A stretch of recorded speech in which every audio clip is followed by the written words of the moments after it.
दिल्ली से एक दावतनामा असदुद्दीन ओवैसी साहब को आता है और उसके अंदर लिखा होता है कि अल मदद या ओवैसी बोल के, तो असदुद्दीन ओवैसी साहब फौरन भाजपा की मदद के लिए लब्बैक या मोदी बोल के कूद जाते थे।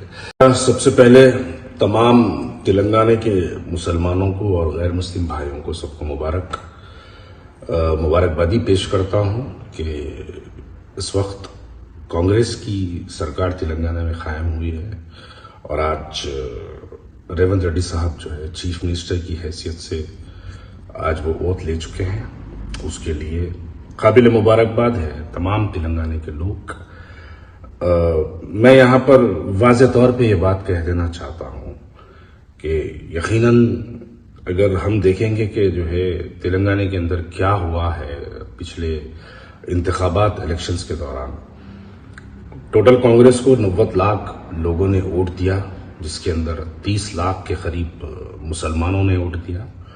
तो काबिल मुबारकबाद है मुसलमान, काबिल मुबारकबाद है हमारे हिंदू भाई कि तमाम ने मिलकर कांग्रेस पार्टी को जिताने के अंदर जितना हमारे हिंदू भाइयों का रोल रहा उतना ही जो है हमारे मुसलमान भाइयों का भी रोल रहा। उसके लिए काबिल मुबारकबाद है हमारे तमाम तेलंगाना के मुसलमान भाई। तो मैं तहे दिल से यकीनन मुबारकबादी पेश करता हूं। और हाँ, जहां तक बात रही शहर हैदराबाद के पोलिंग परसेंटेज गिरने वाली जो बात रही, यकीनन ये काबिल गौर करने वाली बात है कि क्या वजह रही कि तेलंगाना के अंदर, हैदराबाद के अंदर जो है क्यों पोलिंग परसेंटेज इतना कम रहा। देखिए, आज हम उस दौर से गुजर रहे हैं जिस दौर में सोशल मीडिया का दौर है। तो सोशल मीडिया के जरिए ये बात हैदराबाद का मुसलमान बैठ के देख रहा था। असदुद्दीन ओवैसी साहब की यूपी वाली तकरीर को हैदराबाद का मुसलमान बैठ के सुन रहा था। असदुद्दीन ओवैसी साहब की महाराष्ट्र वाली तकरीर को हैदराबाद का मुसलमान बैठ के देख रहा था। असदुद्दीन ओवैसी साहब की बिहार वाली तकरीर को हैदराबाद का मुसलमान बैठ के देख रहा था और सुन रहा था। और अब क्योंकि एक डिजिटल दौर में हम गुजर रहे हैं, तो सोशल मीडिया के जरिए तमाम चीजें हैदराबाद के मुसलमानों के पास तक पहुंचती है, वो लोग बैठ के देखते हैं।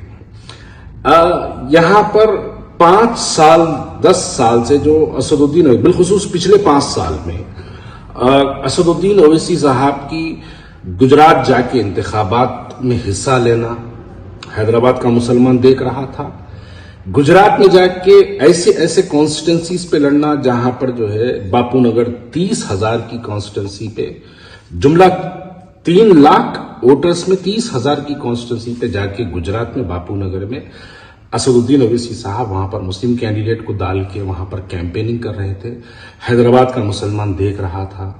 उत्तर प्रदेश में ऐसे कई कॉन्स्टिट्यूंसीज है, 4-4 लाख के कॉन्स्टिट्यूंसीज है, जिसके अंदर जो है मुसलमानों की तादाद सिर्फ 50,000 है। तो हैदराबाद का मुसलमान वो भी देख रहा था। हैदराबाद का मुसलमान ये भी देख रहा था कि गोशा महल में जो है असदुद्दीन ओवैसी साहब ने वहां पे अपना उम्मीदवार नहीं उतारा, ये भी हैदराबाद का मुसलमान देख रहा था। तो इन तमाम चीजों को देखते हुए हैदराबाद के मुसलमान को इस बात का अंदाजा लग चुका था कि कुल हिंद मजलिस इत्तेहादुल मुस्लिमीन को जिस मकसद से हैदराबाद के मुसलमानों ने ख़याम अमल में लाया था, जिस बुनियाद पर AIMIM की जो है फाउंडेशन रखी गई थी, वो हैदराबाद के मुसलमानों के दिलों में वो बात गड़ी हुई है कि वो जानते थे कि हम मुसलमानों के इत्तेहाद की बात करते हैं और फिरका परस्तों से लड़ने के लिए कुल हिंद मजलिस इत्तेहादुल मुस्लिमीन का तमाम लोग साथ देते थे। तो ये तमाम चीजें हैदराबाद का मुसलमान बैठ के देख रहा था। उसके बाद जब इलेक्शन आया तो हैदराबाद का मुसलमान ने सोशली मजलिस इत्तेहादुल मुस्लिमीन को वोट डालने से बाइकआउट किया। और यह बात हैदराबाद का मुसलमान जानता है कि हिंदुस्तान के अंदर जब जब भाजपा को बुरे हालात होते हैं तो दिल्ली से एक दावतनामा असदुद्दीन ओवैसी साहब को आता है और उसके अंदर लिखा होता है कि अल मदद या ओवैसी बोल के, तो असदुद्दीन ओवैसी साहब फौरन भाजपा की मदद के लिए लब्बैक या मोदी बोल के कूद जाते थे। तो यह हैदराबाद का मुसलमान देख रहा था।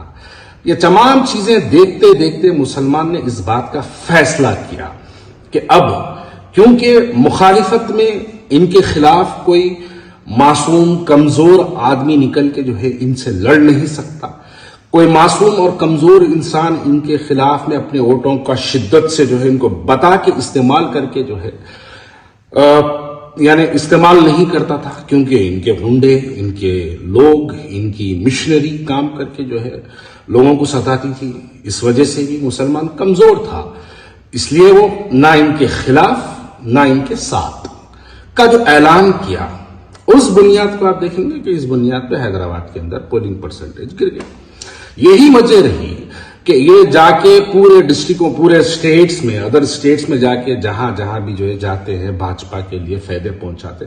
अब ये बेवकूफी वाली बात है कि हम फलानी जगह गए क्या, हम फलानी जगह नहीं गए क्या। भाई ये हम एक मॉडर्न लाइफ में हम जी रहे हैं।